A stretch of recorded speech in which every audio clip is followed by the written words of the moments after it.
Hello, and welcome back to the infamous JavaScript jabber, where we take low jabs and high jabs and jab. All right, I lost it. Anyway, we've got Dan Shapir being our guest today to talk to us about the things that weren't important enough to cover the other 3 or 4 times, the things that JavaScript developers should know, but maybe or maybe not must know.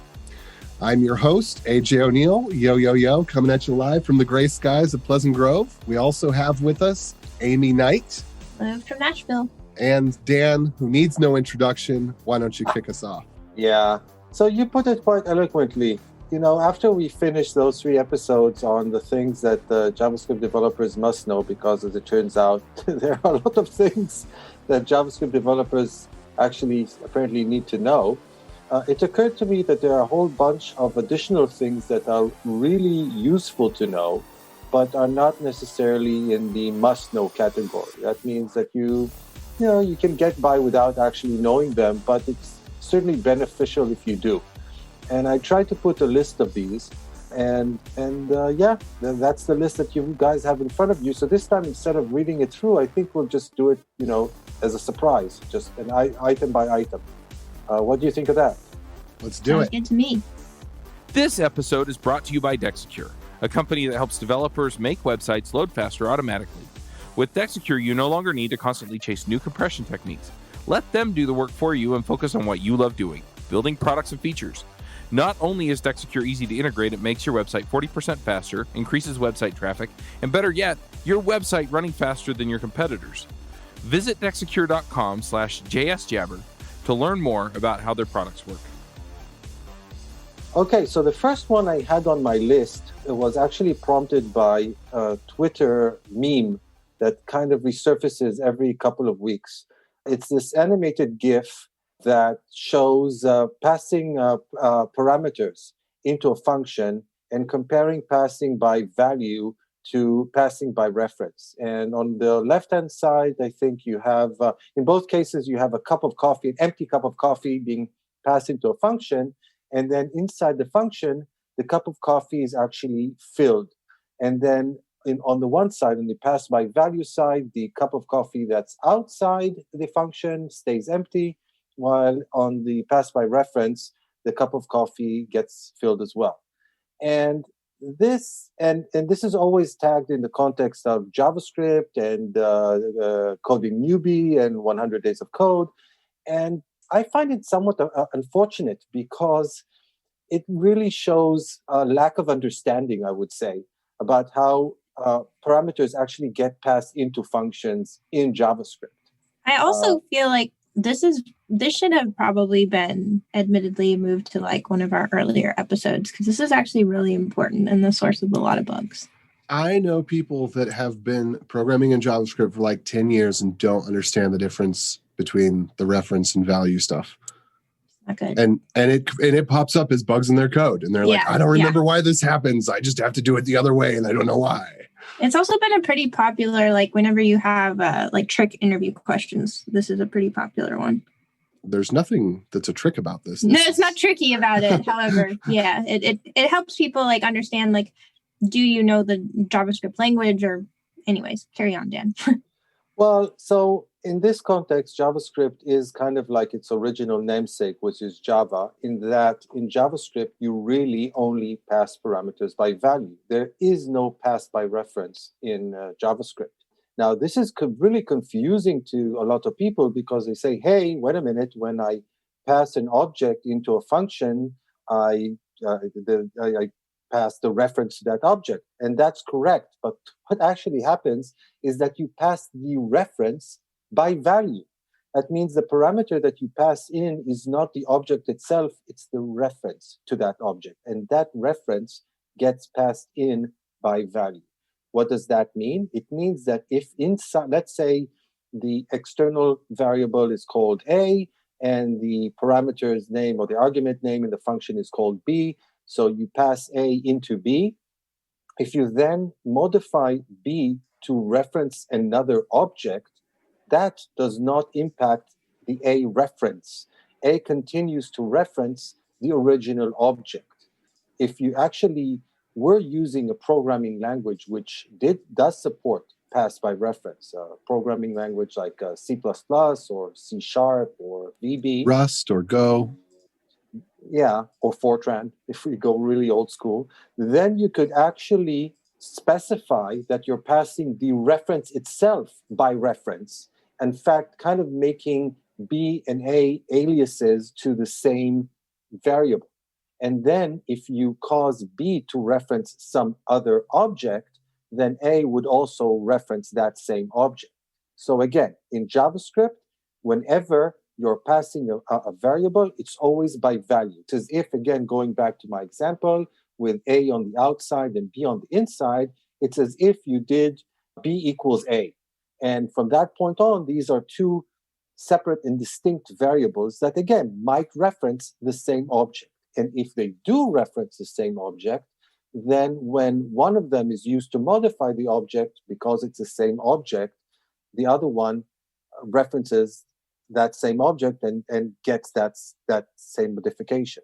I'll say too, like one thing that I've seen happen as like a common side effect of this bug wise, especially with like more newer JavaScript developers who don't know how it works, is changing the order of execution of different things within, let's say, your file can suddenly have like different effects because of passing by reference. So if you have something like on line 5 that's doing something and you decide to move that down later on in the file, suddenly what you're expecting to be there isn't necessarily there. Yeah, it's indeed the source of a lot of bugs. In, again, the sense that when you're passing in an object, because you're not passing in the actual object, you're passing in a reference to that object, it doesn't get copied over. And when you're making changes to that object, you're influencing code that's outside your function. So there's effectively a side effect here. It's not immutable. And I've seen a lot of cases in which functions modify objects that they don't really own. So, they get some sort of, let's say, an options object as a parameter, and then for convenience sake, they calculate something and put it in a property on that object. And they disregard the fact that maybe the external code that invoked them, assumes that the object has a particular structure or values in its fields, and all of a sudden the function itself has modified it unexpectedly. And in that type of a scenario, you probably will want to clone that object inside that function. And one nice thing about ES6, quote unquote, or ES 2020 or 2021 or whatever, is that now with the spread operator on objects, it's actually fairly easy to do a shallow clone of an object. So if you've got an object, let's say X, you can do just open curly brackets, ... X, close curly brackets, and you've got a shallow copy of that X object. And this way you can clone that object inside of your function and then, do with it whatever you want. That's not any different than object.assign, right? It's just syntax sugar. Well, there's also a semantic difference because you're creating an object rather than modifying one, but for all practical purposes, it's essentially identical. Any comments on this before we move on? I think we're pretty good there. I actually have a comment myself, and something that's kind of related to that is that people are often confused by a const reference to an object, then modifying the object that it's referenced. And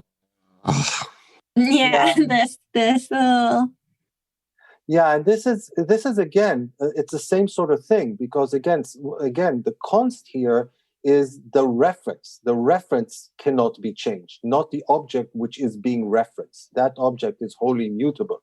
If you want the object itself to be immutable, you need to do something like an object freeze on it.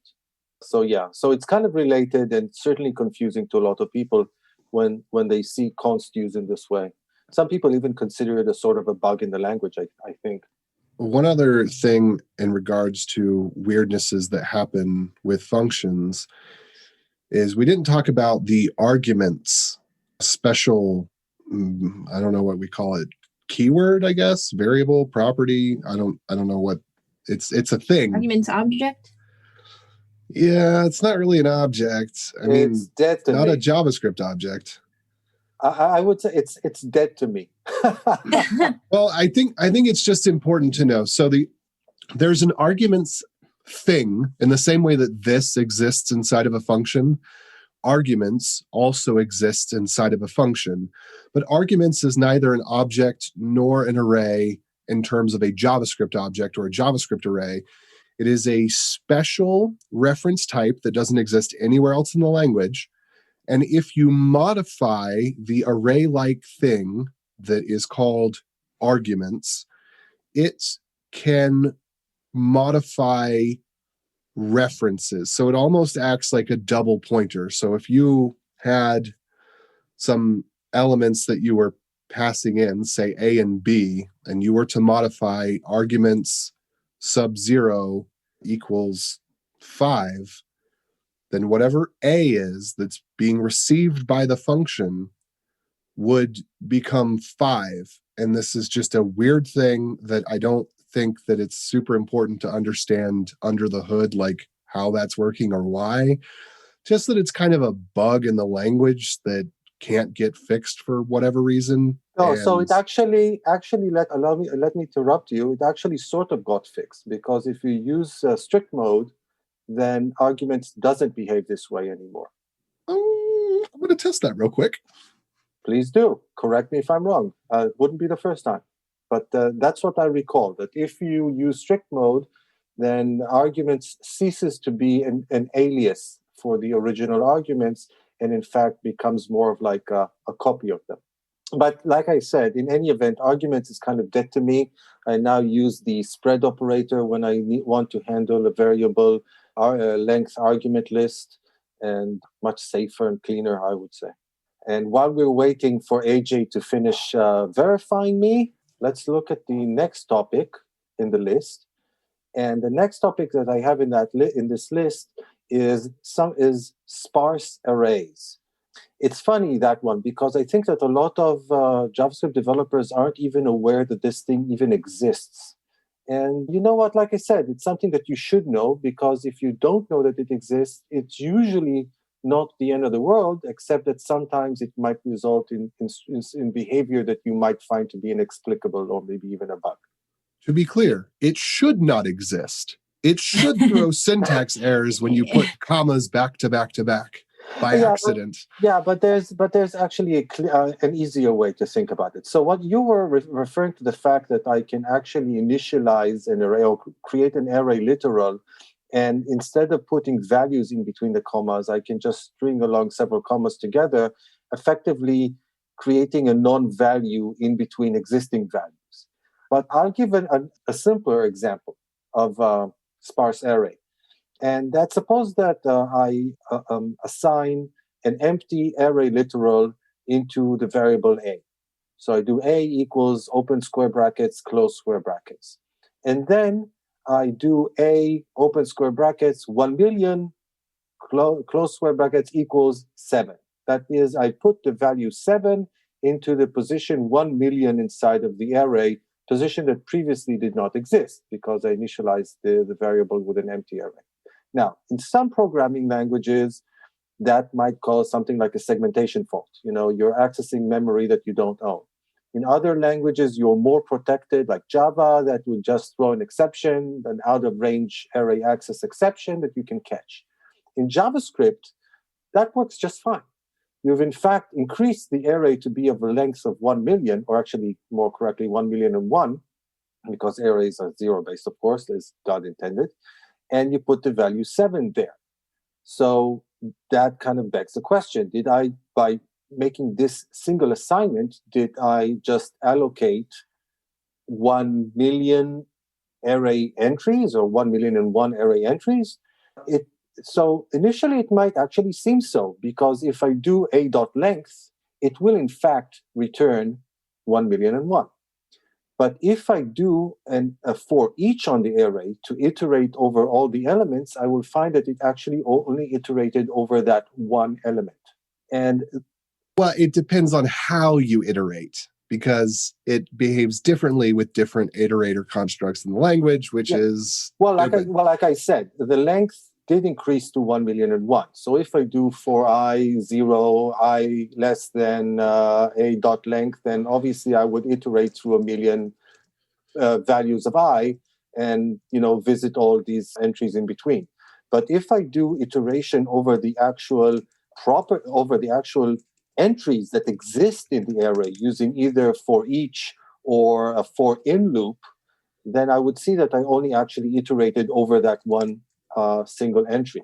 And the reason is that JavaScript is kind of quote unquote smart about it and creates what's known as a sparse array, where it just kind of uses arrays like objects. It just created an entry for that value of 1,000,000 and left all the other entries non-existent. And that's what's known as a sparse array. A sparse array is an array where only the entries that actually contain values exist, and all the other ones that don't contain values just don't exist. Now, in most other programming languages, if they even have this type of a construct, it's distinct and separate from an array. But in JavaScript, everything is an array. Array is an array, stack is an array, a queue is an array, and also a sparse array is an array. So it automagically works. A sparse array can become an array if you fill in all the missing bits. And an array can, in fact, even become a sparse array, and we can talk about that later. So I think that this is one of those things you should know so that you don't use it. Because I don't believe that there is a legitimate use case for this. I think if you're going to do essentially what's a hash map, then you should be using an object.keys or object.values. And that remembering the differences between for each and for in and for of and for, and how they all behave differently. I don't personally feel like that is a lot of value. Well, I would have to agree with you, because I think that in I won't even say how many years of coding in JavaScript, I can't think of ever intentionally using sparse arrays in my code. On the other hand, the funny thing is that my son, who's studying computer sciences, he did just Comp Sci 101, one of the exercises they got was to actually implement a sparse array in Python. So, there's that. Well, but there's a lot of stuff that you do theoretically and pedagogically that's like, oh, it's cool to know this, but if it doesn't have a practical application, what do you call that? Cytogenesis? Like something exists because you reference it as existing, but not, it's like knowledge that didn't get garbage collected because somebody said it was knowledge that shouldn't get garbage collected. It's one of those circular reasoning. Like, because somebody comes up with a theoretical case for it does not make it a practical case. Well, like I said, I put it in the should know bucket rather than the must know bucket. And arguably, it's even arguable whether it's something that you know. I agree that you should know, because you're going to come across code, or if nothing else, perhaps a mistake that you make where you accidentally hit the comma twice and your linter doesn't actually delete it because technically it's not a mistake in the language. It should be a syntax error, but technically it isn't. So at some point you're going to come across where you put like a comma behind something and a comma before it, or you put two commas in a row or whatever, and you're going to end up with a sparse array, and you need to know this behavior exists, and you need to know why your array is off by one or whatever. So I agree that it's something that you should know. I'm just saying you should know it so that you don't use it, and that when you come across it, you know how to fix it. It's pretty uncommon. My next entry is also something that you should know in order not to use. But before we get there, did you actually get around to test the arguments object that we spoke about before? I did, and you are in fact correct. And I am surprised, because I have been, a long time use stricter ever since before it was implemented in Firefox, even when it was, first being introduced in linters. I was a use stricter. And so I was familiar with a number of the use strict fixes, but I was not familiar with that one. And I'm happy to announce, if I'm not mistaken, if you use ESM, one of the benefits of ESM is that you don't have to put use strict at the top of your code. That's true. It runs in strict mode. So I am happy to see that they reintroduced strict mode after taking it out when they reintroduced ESM. I totally agree. Strict mode for the win. So we spoke about sparse arrays as something that you should know in order to probably not use. The next one is something that you should know in order to kind of almost definitely not use, which is the delete operator. Something that really confused me when I started working JavaScript, having come to it from C++ primarily, that also has a delete operator, which does something completely different. And unfortunately, the syntax is kind of similar, so it was especially confusing for me. I guess it's confusing in the sort of way that a lot of people coming into JavaScript from these sort of C-based languages like C++ or Java get confused by a lot of things in JavaScript.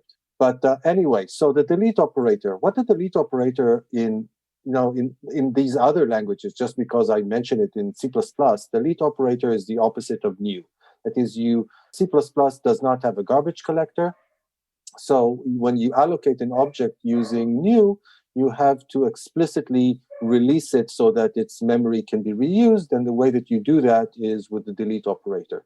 That's totally not what it does in JavaScript. In JavaScript, what the delete operator does is remove properties from objects. That is, if you've got an object, let's say you've got X, which references an object, and that object has a Y property, then delete X.Y will delete the Y property from that object. That property after the delete no longer exists. If you use the in or has instance of or whatever, it's not there, or object keys to get the list of all the properties, it's not there anymore. It's just gone. Now, why did I say, and by the way, that's different than assigning undefined to that property, because when you do that, the property is still there. It just has like a value that indicates it's not been initialized yet, but it's still there. There's the difference between not defined and undefined and null. Yeah, I'm not even going to talk about null.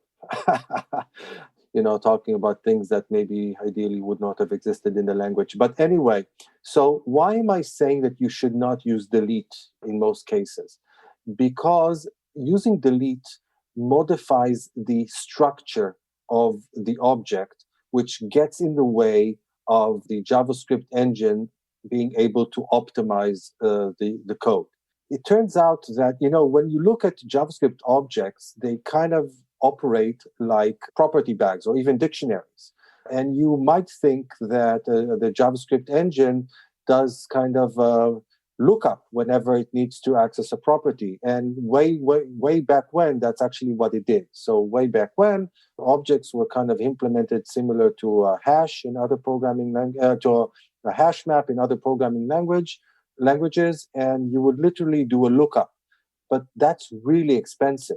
And back then we would do silly tricks, like in order to make loops faster, instead of doing I less than a.length, we would copy the length into a variable and compare the length to that variable, just to avoid accessing the length property on the array all the time, because it was expensive. It turned into a lookup.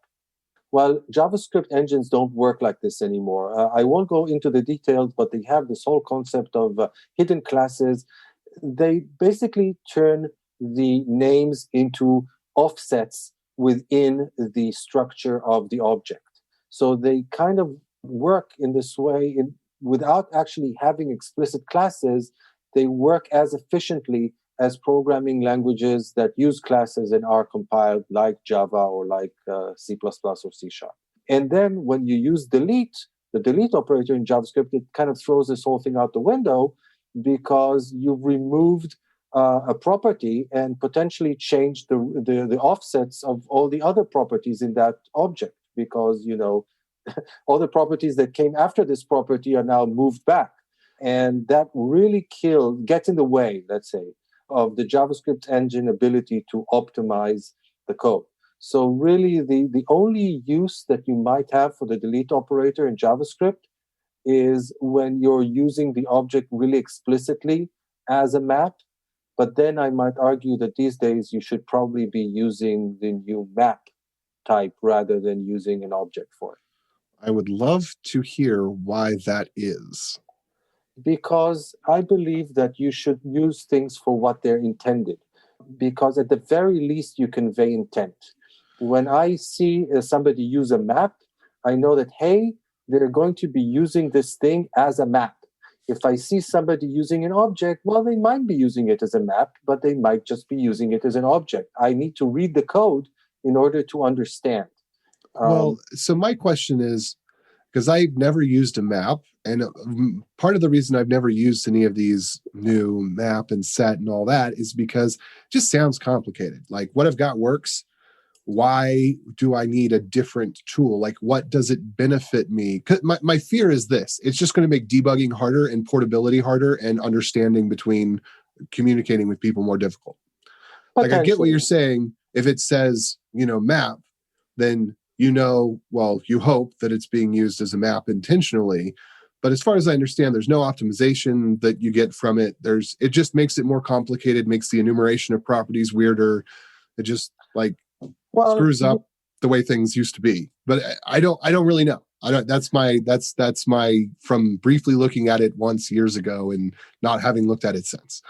Well, I would say like this. First of all, the old way continues to work and will always work because there's just so much code out there that just depends on it, and it's perfectly legitimate to just. Well, it would have to be a type language to not work. Like, you'd have to change the language even more. Yeah. By the way, one of the advantages of using map is if you're switching over to TypeScript, then using map for maps is a whole lot easier because the type system just gets in the way of using the objects as map. But anyway, putting that aside, with a map actually has a few advantages. First of all, I have to say that it's supported universally essentially now. So unless you really, need to work on IE 11, and even then you can use polyfills. But really map is supported everywhere, and I know that you're primarily coding for Node. Node has had map for a long time, so you could just use it if you want. You don't need any transpilation or anything like that in order to use map. So map has a few advantages. First of all, the keys can be object references. They don't need to be strings. If you use an object, a JavaScript object as a map, then the key has to be either, we spoke about it several times in previous episodes, it needs to be either a string or a symbol, and that really introduces a limitation. And sometimes it's really useful to be able to map one object into another object without having to modify the original object by introducing some sort of an artificial key value on it, that hash value on it or whatever, in order to use that as the map. So being able to map objects to objects is a useful capability that map gives you, and it's difficult to implement without maps. So I would say the core use case of this would have been something like add event listener, remove event listener, where you need to find the function, which in the olden days, you just had to store them in an array and then loop through the array until you found the function that triple equaled the function you were handling to see if it had already been added or if you could remove it. But that's mostly, internal stuff that lowly web developers didn't do. Yeah, but I can give you another example. Let's say that you want to add some arbitrary data, not string data, just arbitrary data on top of HTML elements. So if, the way that you might do it now is either just, modify those elements themselves, which kind of breaks encapsulation and or does all sorts of bad things, can result in memory leaks or whatnot. Or you give them all IDs and use these IDs as keys into a map that maps to. So what you want to do is keep the data that, your own data on a separate object from the HTML element, but be able to easily get from that HTML element to that other object. So you need to kind of map that HTML element to that other object, which contains your own private data. And like I said, with maps, it's really easy to do. And without maps, you either have to really break encapsulation or jump through a lot of hoops to achieve something similar. And it's not such a weird... Well, not really a lot of hoops so much as an order in loop. And yeah. Anyway, so and a map just makes it much easier and more convenient. So that's another benefit of map. And the other thing is, like we said, with objects, you have this whole concept of hidden classes and whatnot, which potentially gets in the way of using objects as maps, and you kind of confuse the JavaScript optimizer. And again, that doesn't happen when you're just using a map for the map.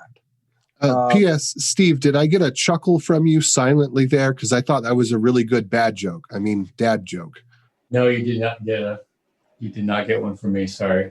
It was that bad. Yikes. Okay. Hey, Steve. Cool to have you along. Oh, thanks. I'm just listening since I came in late. So, also on our show today, we have Steve Edwards. Hello where am I from? Oh yeah, Portland, where it's very cold. One of my picks at the end will be the Tel Aviv weather. So just you wait. You'll be really jealous. Oh, I'm always jealous of people where it's warm. So anyway, moving along, the next one that I have on the I had one more thing on that. One more thing. Okay. Which is that, we're talking about compiler or VM optimizations and all that. There is, in fact, a way to free up memory on an object, depending on how it's done and where it's done, etc. If you assign null to something, especially if you assign null to it within the function in which it was created, it will get reaped by the virtual machine at that time rather than waiting for the garbage collection pass. It depends. You can do things that will break that, if you have other references to it or it's been put into a closure or whatever. But if you, in some weird reason, you want to make garbage collection happen sooner, I don't know if the delete operator will do that, but I imagine that in some cases it may, probably in the same cases where assigning null will work. But I have personally observed that assigning null can cause a free, quote unquote. Did you work your tail off to get that senior developer gig just to realize that senior dev doesn't actually mean dream job? I've been there too. My first senior developer job was at a place where all of our triumphs were the bosses and all the failures were ours. The second one was a great place to continue to learn and grow, only for it to go under due to poor management. And now I get job offers from great places to work all the time. Not only that, but the last job interview I actually sat in was a discussion about how much my podcast had helped the people interviewing me. If you're looking for a way to get into your dream job, then join our Dev Heroes Accelerator. Not only will we help you get the kind of exposure that makes you attractive to your dream employer, but you'll be able to ask them for top dollar as well. Check it out at devheroesaccelerator.com. Well, it's a strong hint to the engine that that's what you want to happen, but I don't know if this is a part of the specification or just an implementation detail on the part of V8 or something. Yeah, well, well, likewise with what you're saying, I don't think that those are part of the specification, or maybe it is in like ES20 whatever. But it was something that, like, it came out of a talk from Douglas Crockford that this was popularized, the whole problem with the delete operator, and then the Chrome team. A lot of the stuff that he said within months was no longer valid, and then the Chrome team came out with a tech talk, and they talked about how they do all these optimizations that shouldn't be possible because they detect in your code when you're using something in a particular way and it should matter or it shouldn't matter. So like a lot of this stuff isn't spec'd in the spec. It's just anecdotal. We assume everybody's using V8. So somebody somewhere said, the V8 team said this. And so we repeat it and we say, oh, this is how it works. Or we've observed it in Chrome or whatever. But yeah, I mean, like, it may be different in Nitro. It might be different in, I don't know, what's the newest whatever monkey from Mozilla? I like to say that it's when you got the best engineers from Google and Apple and the open source community competing head on who can build the best engine for your favorite programming language, good things happen. Yes. And whenever I compare the quality of the JavaScript engines to the engines of other languages that require an engine, it's night and day. JavaScript is just amazing, the quality that they've been able to achieve. Anyway, as I said, moving along, the next one that I have on the list is object.defineProperty and object.defineProperties. which kind of lead into a discussion of something that I think a lot of JavaScript developers don't even know exists, which is property descriptors. You guys familiar with the term? Familiar. Haven't really used it. I don't know it by the term property descriptors. I mean, I know what it is. I mean, the best example would be anytime you have an array and you access .length calls a function that returns the number. Or if you assign to .length, it calls a function which truncates the array. But it looks like a property, but it's actually a function. Yeah, that's a good example of it. So the idea with property descriptors is actually with all properties in JavaScript, we usually just look at the value, but of that property. And again, like you said, sometimes the value is actually accessing that value is actually done via getters and setters, but we still just look at that value.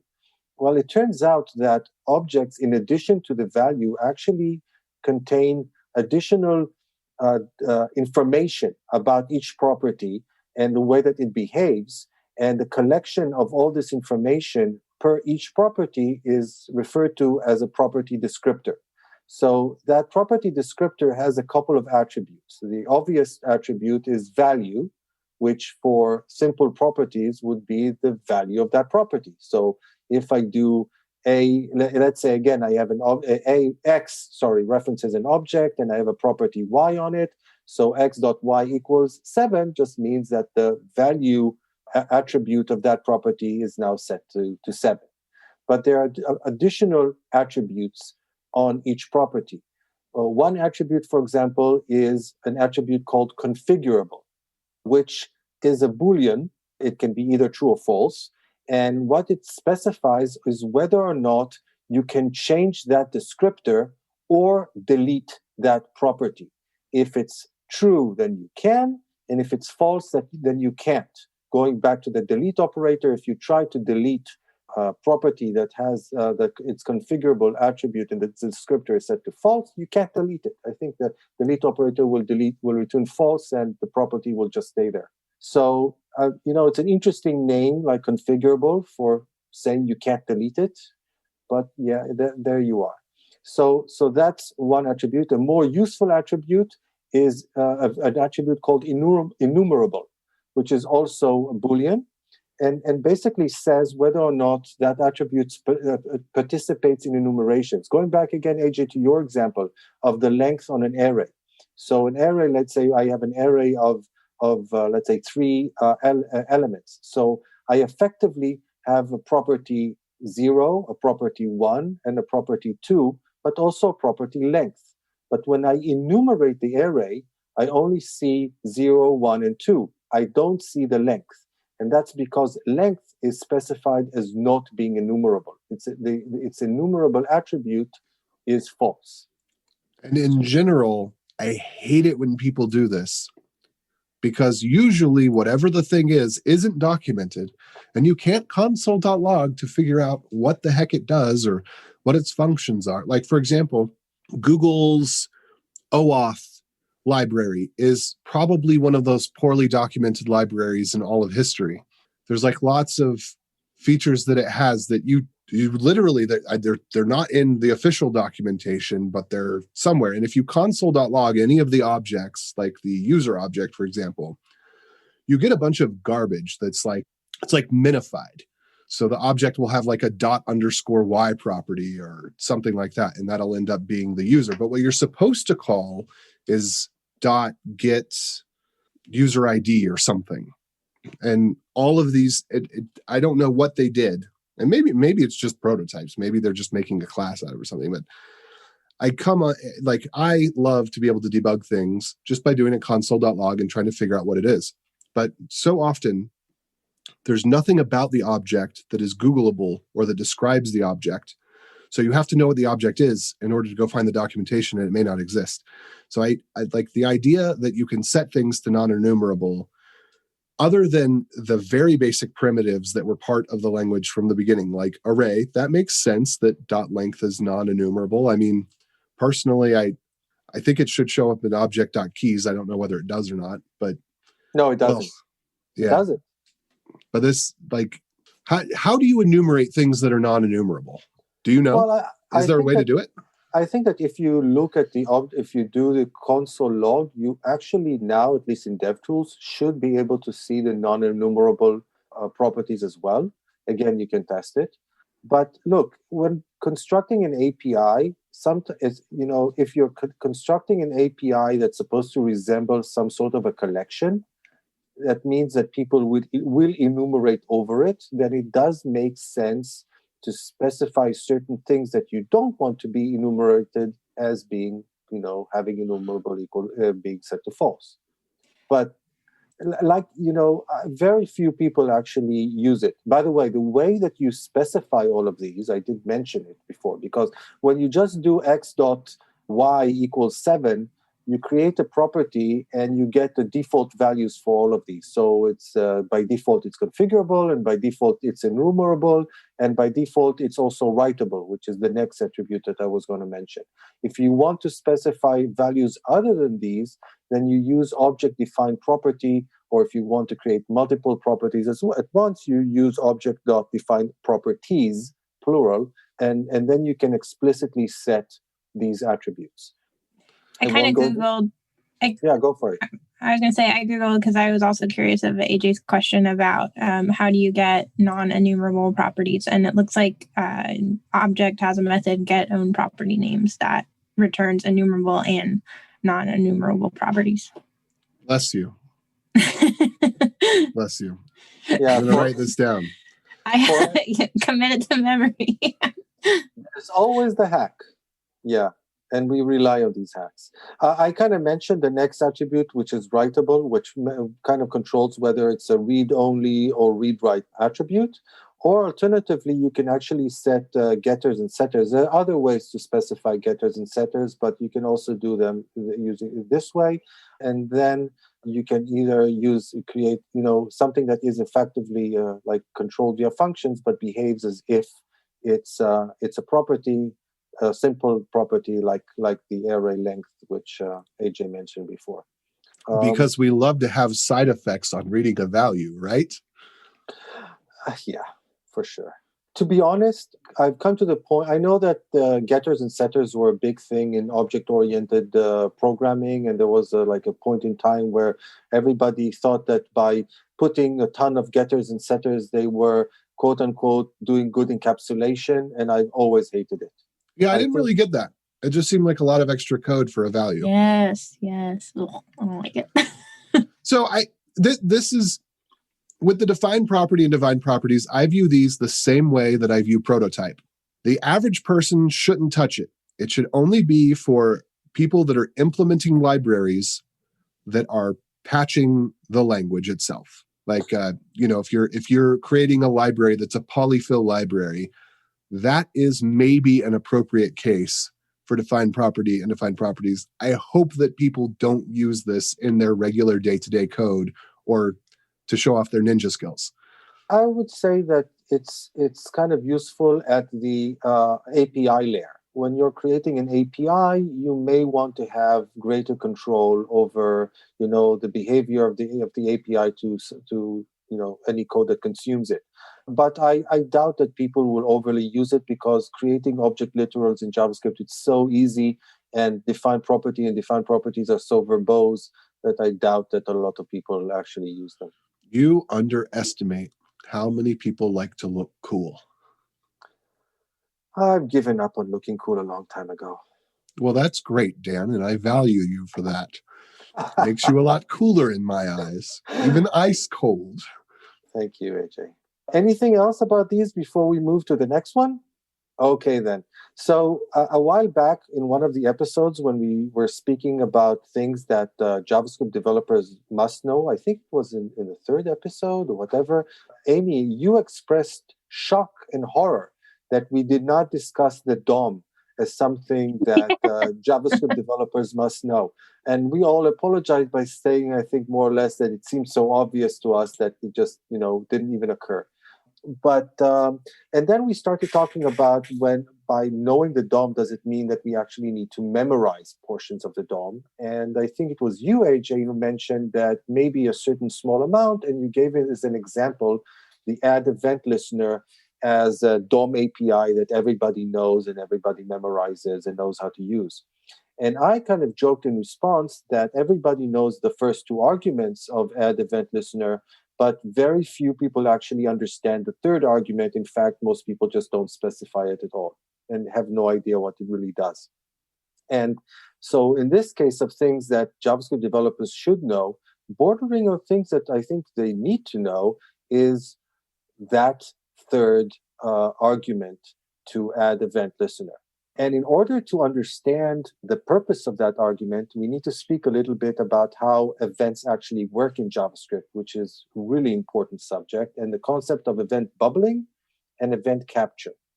So event bubbling is the fact that if, let's say, I have a div or a button, let's say, I have a button inside of a form, inside of a body.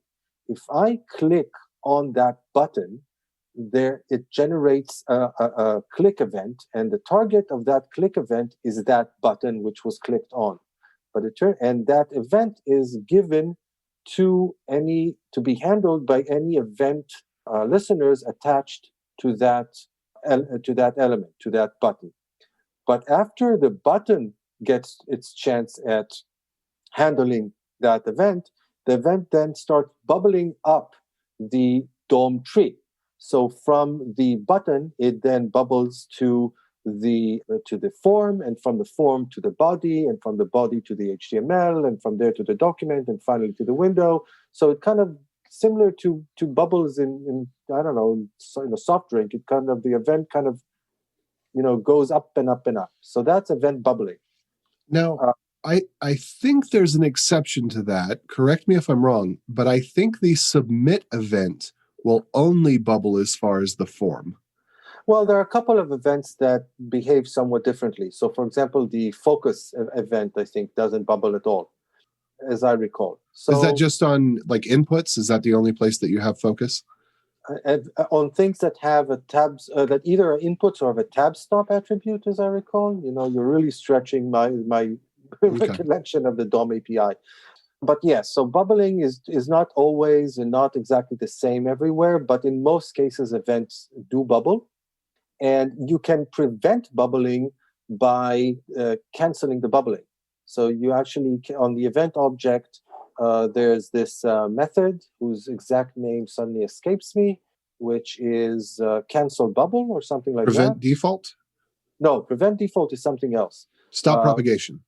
So you stop bubbling by stop propagation, exactly. We'll get to prevent default in a minute. So now that's the default behavior of events, and a lot of developers actually know this. Most of JavaScript developers are, I think, or hope, are aware of this event bubbling. What most JavaScript developers don't know is that there's actually a phase ahead of this event bubbling, which is called event capture. Because it turns out that when you click on that button inside the form, inside of the body, before bubbling from the button up to the form, up to the body, first it goes from the body down into the form and into the button, which is the target. And that phase is called the capture phase. So it starts at the top, goes down to the target before going back from the bubbling back up from the target back to the top. And that phase that happens before is called the capture phase. And that phase, if you want to be invoked in that phase, then you can specify a true value as the third parameter in the add event listener. And then the invocation order is kind of a reversed, because it goes from the topmost all the way down to the target. And also, this cannot be prevented by the target, because these events get invoked before the event even gets to the target. So capturing kind of makes it possible for an external element to get informed of events that happen within it, regardless of what the contained elements try to do about it. And for a long time, that was what the third parameter was. It was an optional Boolean value that if it was false, you were invoked in the normal order of things during the bubbling phase. But if you wanted to be invoked before the bubbling phase, during the capture phase, you could pass through. And hardly anybody ever actually did that. So is that still valid with use strict and ES20XDX, or It's part of the is DOM. that taken out? It's part of the DOM. It has nothing to do with JavaScript.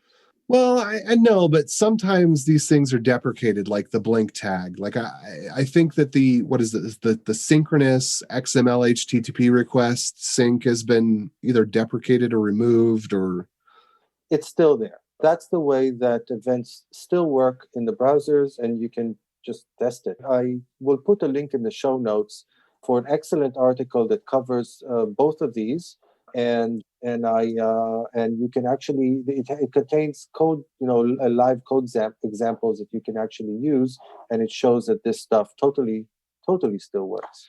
And was there a reason it was useful? I didn't catch that part. Like I said, I have no idea why it was added into the language, other than to handle special cases where you, as a containing object, need to be informed that something is going to happen and you don't want your contained element to cancel it for whatever reason. Anyway, so it used to be that third element, that third argument to add event listener was just this Boolean value. Turns out that now, because they wanted to support additional options, it's also possible to pass in an object, which is an options object. So you can use it to specify certain other named behaviors. So that third parameter can now just be an object, and it can have several fields. The one field is a capture field, which is set when set to true, behaves exactly like passing true instead of that object to begin with. So so it's there for, you could say, backward compatibility as an alternative, more modern way of achieving the same effect. But there are two other attributes there that, from my perspective, are much more useful. The first one is actually fairly easy to understand. It's called once. And if you specify that, then that event will be triggered once and then immediately removed. So instead of remove event listener, if you just want to be invoked once instead of doing the add and then having to do the remove yourself, you can just specify once there and it will be invoked once, and that's it. It's removed automatically for you. Well, that's cool. I didn't know about that, but that's a common pattern. People have all these once functions that add and remove, so now we don't have to have those. Yeah, I guess that's why they added it, because it's in fact indeed very common, and having it built in just makes life a whole lot easier. So that's the once attribute that you can pass there. The other one needs a little bit more explanation, and that's passive. Passive means that you promise not to use the cancel default method on the event object. You promise not to try to cancel the default behavior. And why is that? And if you, by the way, if you do it despite this quote unquote promise, then it's ignored. The system assumes that you don't do it, and if you do it, well, it ignores you. Now, why is it important? It's important because it turns out that in some cases, if the system can assume that you cannot cancel the default behavior, it enables the browser to be much more efficient about doing certain things. And a common example that people give is when you capture the scroll event. Because it turns out that if you do that and you don't specify this passive attribute, the browser cannot perform its own scroll operation until after executing your JavaScript code. So the actual implementation of the scroll has to be synchronous with JavaScript, with the operation of the main thread. On the other hand, if you put in the the passive attribute, then the browser knows that you can't cancel the default operation, and then it can do scrolling off of the main thread, and which results in much smoother scrolling that can be done, let's say, by the GPU or something like that. So in general, if you are not going to if you put in an event handler and you know for a fact that you're not going to be canceling the default action behavior under any event, then it's better from a performance point of view to just put in the passive attribute. It results in a nicer experience for the user. Is that clear? I hope it was. You forgot to talk about all of the memory leaks that happen with that event listener. Yeah, I don't think we'll have time, but that's actually a topic that can come up at the very end of this list. But before that, I want to mention another attribute, the last one, which actually doesn't yet exist. It isn't supported on any browser that I know. I think it's behind a flag or something on V8, and I'm really looking forward to it being implemented. And that's the signal attribute, which is related to the abort controller object. A common problem, what I dislike about add event listener is the fact that doing a remove event listener is really annoying. Unlike a set timer, for example, which returns an ID value that you can use for the cancel, with add event listener, you don't get this sort of thing. If you want to remove an event listener, you have to specify the exact same parameters that you use during the add event listener. The same event name, the exact same reference to the handler method, and the exact same options in the third parameter if you specified them. Otherwise, you're not removing it, which means that you have to keep reference to that handler function that you provided because you will want to use it for removing. It's really annoying. And again, one of the reasons why the once attribute was so useful, because it removes that annoyance, at least when you only want to invoke that handler only once. Well, it turns out that they are looking to introduce a much nicer way of doing this. If you create an abort controller object, it has a signal property. If you pass the value of that into the add event listener, will, again, not yet supported, but if you, in the future, if you pass that, then when you abort that abort controller, it will cancel the event listener, which will make it much easier to cancel event listeners. And as an extra benefit, you can use that signal in multiple event listeners, so you can cancel a whole bunch of event listeners by just in doing that single abort operation. And I think that's really useful and cool. But unfortunately, not yet really supported anywhere. So something to look forward to. Do we have time to discuss anything more? I think we are kind of approaching the end of the episode now. There's one thing that I would like to add in here, which I think would be brief, which mostly applies to Node, because I don't know if it applies in browser JavaScript as much. But weak references to events, which I don't know if that's the same as what you had here down at the bottom of the list, but things like set timeout, like people have this problem a lot, especially with Lambda and those other types of things that are supposed to run and then be done and then exit, but then they don't. And all the old database libraries in Node have this problem. A lot of the ones that have been updated don't, where you, on almost everything that has a reference in the event loop, has an unref function, whether it's a network socket or a timeout or whatever it is. And what that will do is will make it so that if you put that item in the event loop and only weak or unref items are in the event loop, then the event loop will stop and exit. And these weak items are only kept in the event loop as long as there are strong items to keep them, or like the normal items to keep them alive. And that's something where, I don't know, it's probably not something most people should know, because again, it's like people that are implementing database libraries or whatever. But with Lambda becoming so popular nowadays, I mean, I think it's actually worth people knowing about. So when they come across this problem where the node process has done what it's supposed to do and won't exit, it's because somewhere one of their libraries or an HTTP server that they created or something has a strong reference in the event loop. And if they were to go find that code and call unref on that, then the problem would go away. So yes, it's kind of similar to some of the points I put at the bottom of the list, which we will not get to at this episode. Maybe we'll have a follow-up episode at some point, where apparently, so the unref that you just described is a convention. It's not really part of any standard. Maybe it's Right. specified in some Node interface APIs, but it's not part of the JavaScript itself.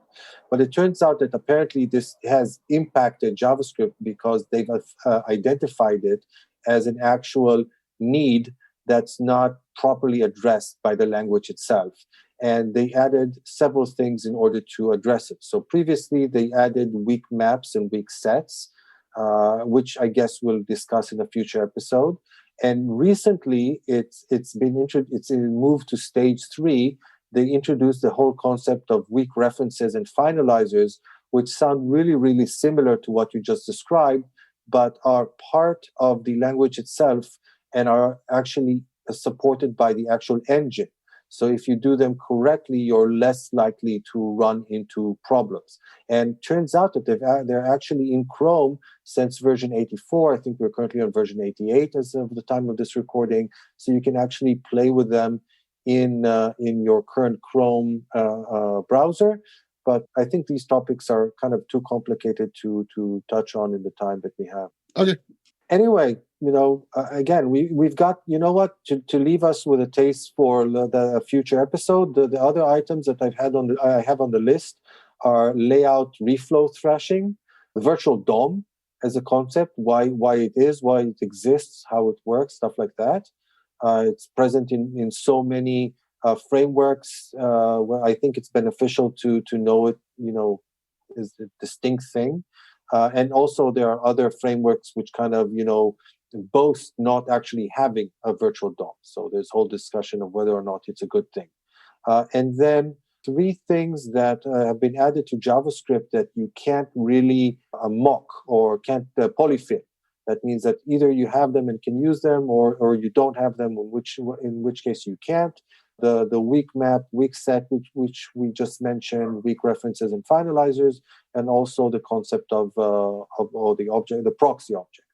So all of these are things that we can discuss in a follow-up episode. And by the way, to our listeners, if you have ideas for items that you would like us to discuss, as things that JavaScript developers should know or maybe even must know, then you know what? Just send me a tweet. I'm Dan Shapir on Twitter. Just tweet at me and or DM me, and I'll add them to the list. So that's the end of that. All right. Well, Dan, how do people get in touch with you? Oh, wait. Yeah, and if they don't follow me on Twitter, then what's wrong with them? And they should follow me on Twitter, and I follow back. So All right. Well, thanks again for leading the discussion on things people may or may not, maybe should, must know in JavaScript. And I'm sure that our next episode on the matter will be just as enthralling as it always is. In fact, I think we've gotten a lot of really good listener feedback on these episodes. I've noticed a lot of the tweets seem to be in the upward direction with these. So I think this has actually gone really well. And with that, I guess, is it time to move on to picks? Is that what we're going to do? I can go. Hey, folks, if you love this podcast and would like to support the show, or if you wish you could listen without the sponsorship messages, then you're in luck. We're setting up new premium podcast feeds where you can get all of the episodes released after Christmas 2020 without the ads. Signing up will help us pay for editing and production, and you can go sign up at devchat.tv/premium. All right, Amy, go ahead. It's been a while. I feel like I haven't been on the show for a couple weeks because work has just been busy. And per usual, I just keep picking like infrastructure picks, although some of this is not necessarily infrastructure because that leads me to the pick. So it's a short article. You keep moving into higher paid brackets, and the picks reflect it. So this is understanding the different types of load balancers, because I feel like this can get confusing and there's load balancers at different layers. So it's an article on understanding that, and that will be my pick for today. I kind of have like another pick, but I don't know. I guess I'll just say my pick is kind of what we were talking about before the show. I feel like people like to use buzzwords and they end up conflating things and not explaining them properly, and it's confusing to newcomers. So my pick is going to be not using buzzwords unless you really know what they mean. So that's it for me. Excellent. So tell us a buzzword we should be using. Okay, so as I'm digging more and more into Kubernetes and understanding like horizontal scaling, vertical scaling, all this different type of stuff, it came to me that a lot of people in the past have conflated service-oriented architecture and microservices, and they are not the same thing, and people should not be throwing these words around unless they really know the difference. But everything's a microservice, Amy. It's not. Microservices are at the infrastructure level.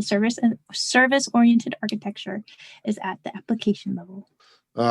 We need to get, oh gosh, I'm blanking on his name right now. The event loop guy. Or not event loop, the event-driven services guy. Gosh.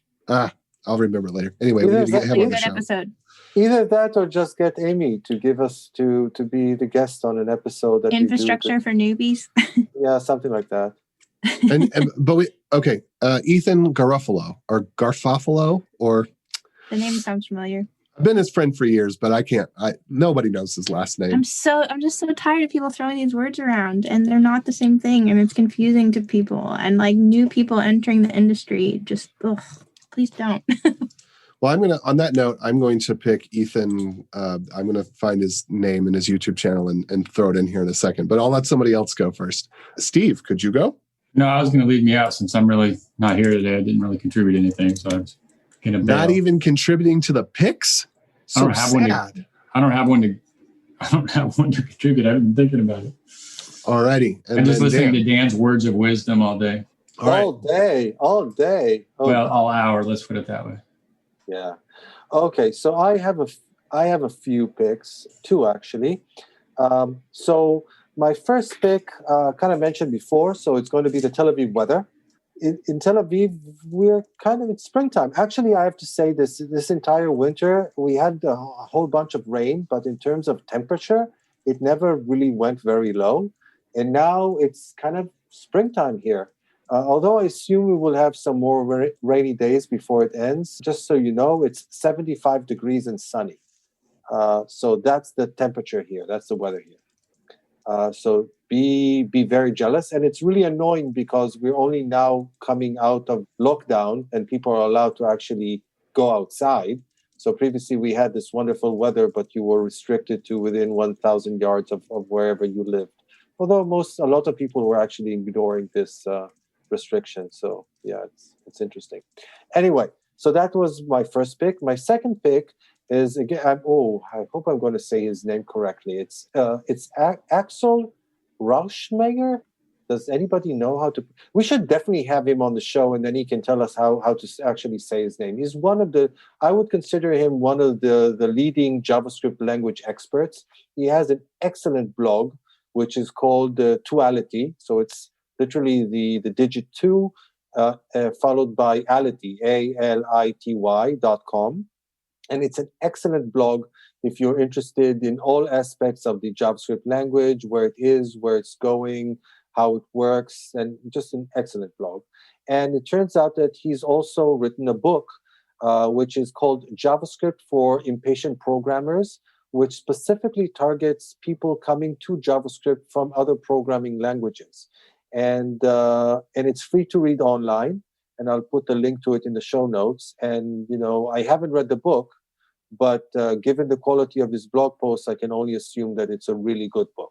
So those would be my two picks. All righty. And then I will make a couple of picks here. So first, I'll go ahead and pick my good friend, Ethan Garofalo, which I should know how to say that because he's probably said it 100 times as he's given presentations. But anyway, he does a lot of talks on microservices and event-oriented architecture, and he's got, I don't know what the meme is. I wish I could pull it up, but he's got this really funny slide that is in a lot of his presentations. It's basically, so what do you get if you break a monolith into small services? You get a lot of mini monoliths.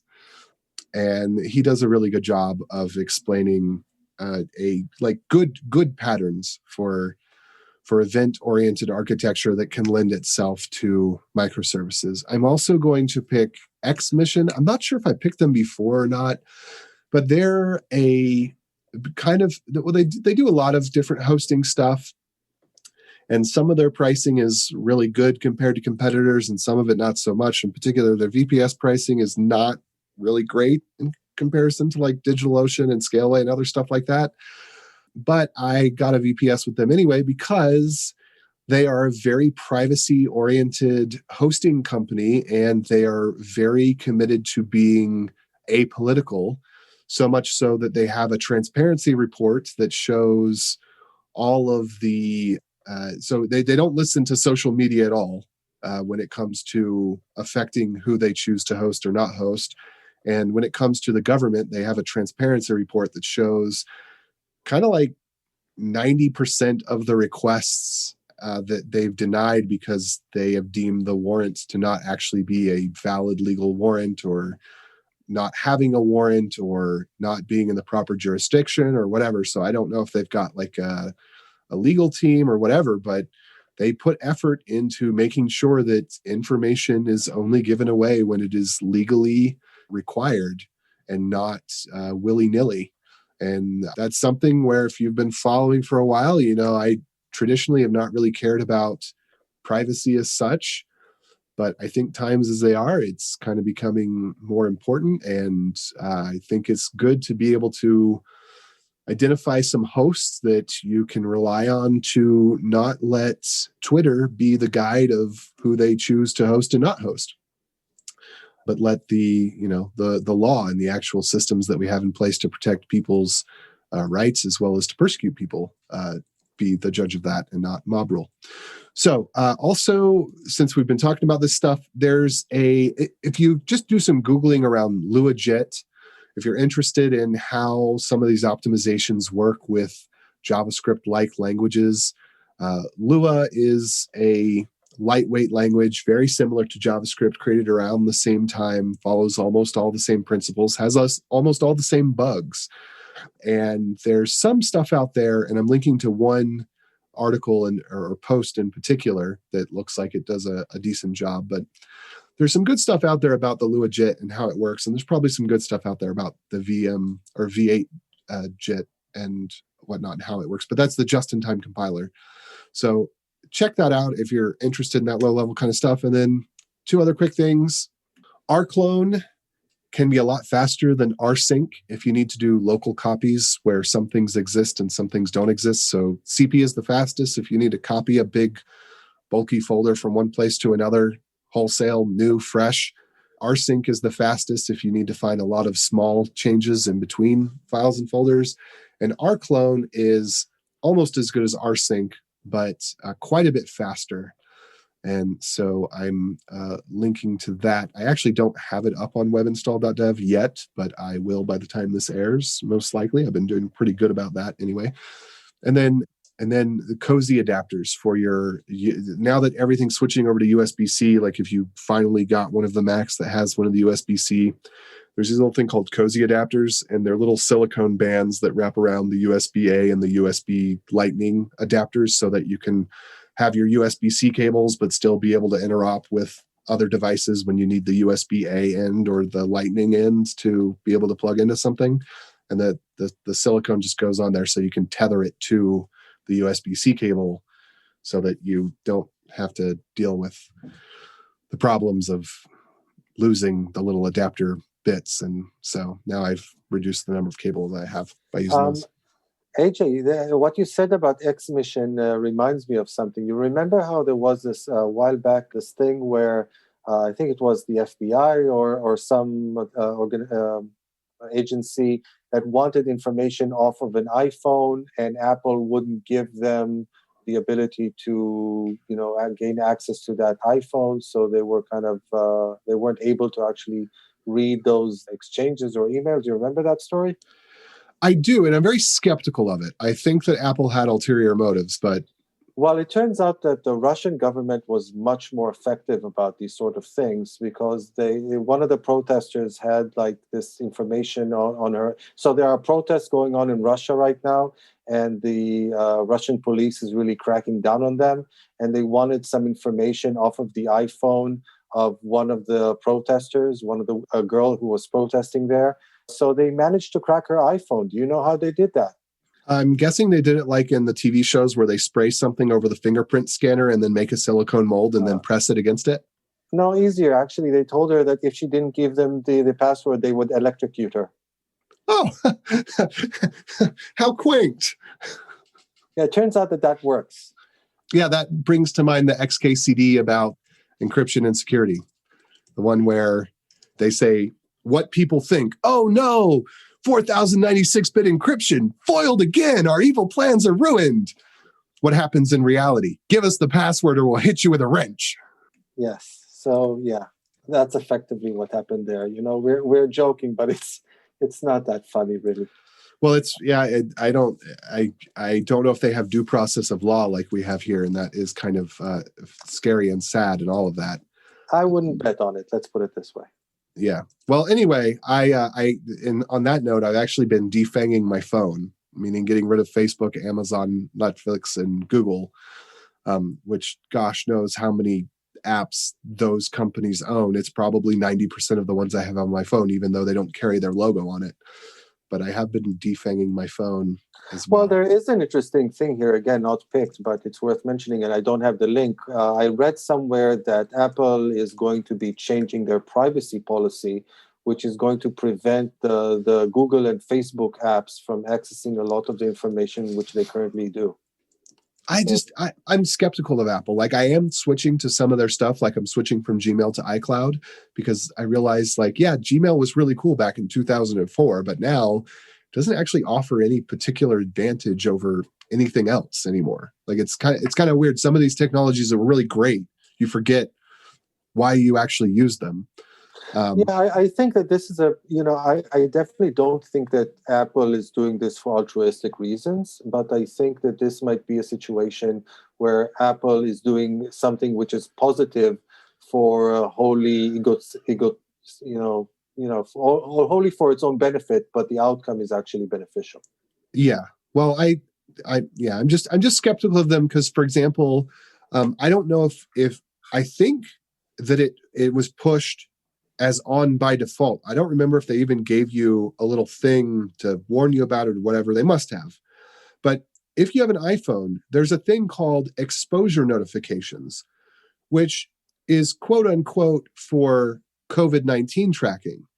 But basically, I mean, that came out of nowhere really quickly on the phone, and it's a tracking thing. And so I turned that off. And then if you go there is a privacy settings in your it's probably closer to get good enough privacy on an iPhone than it is to get good enough privacy on an Android phone. But you can get a completely de-Googled Android phone and the battery will last like twice as long.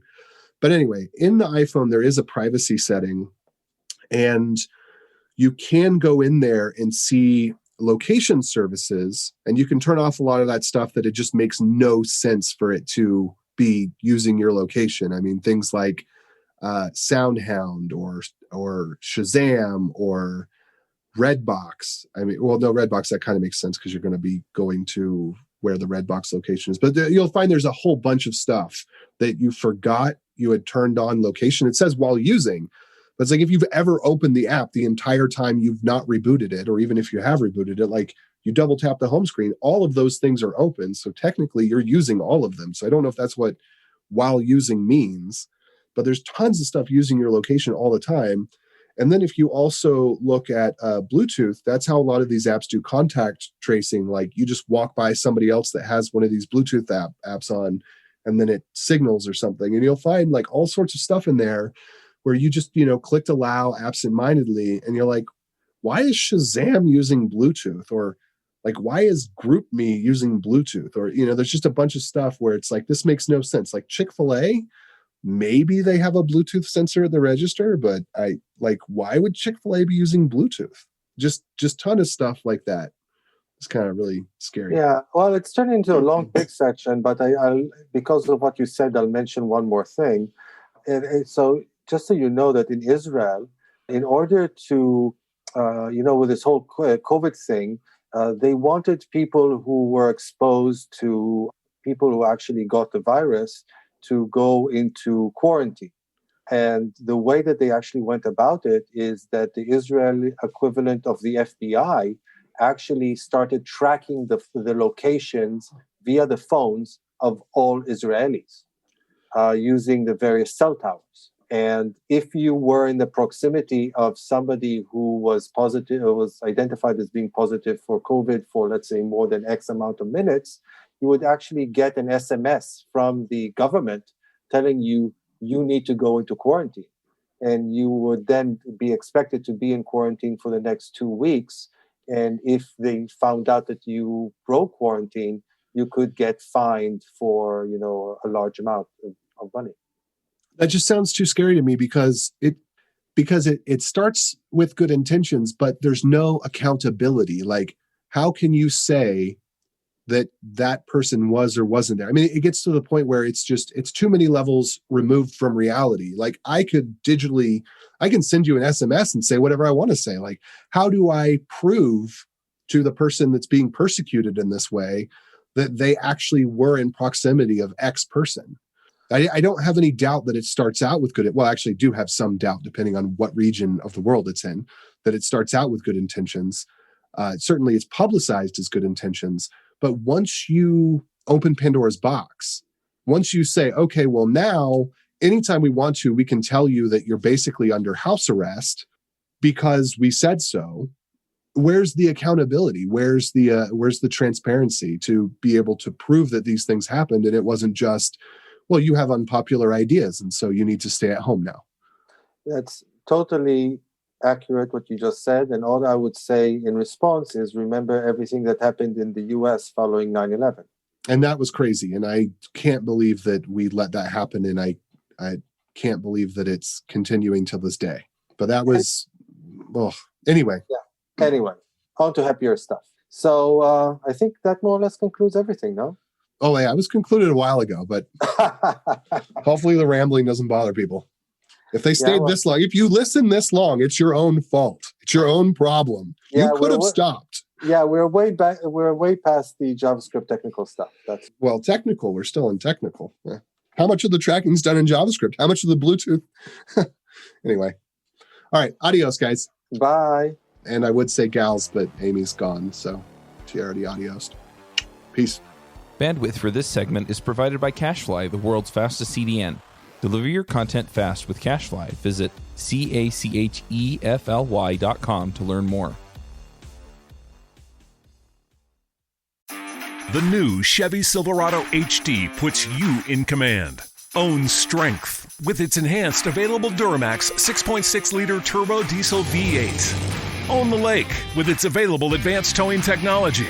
And own technology with an available 13.4-inch diagonal touchscreen. The new Chevy Silverado HD. Own work, own play, own life. Learn more at Chevy.com. Find new roads. Chevrolet.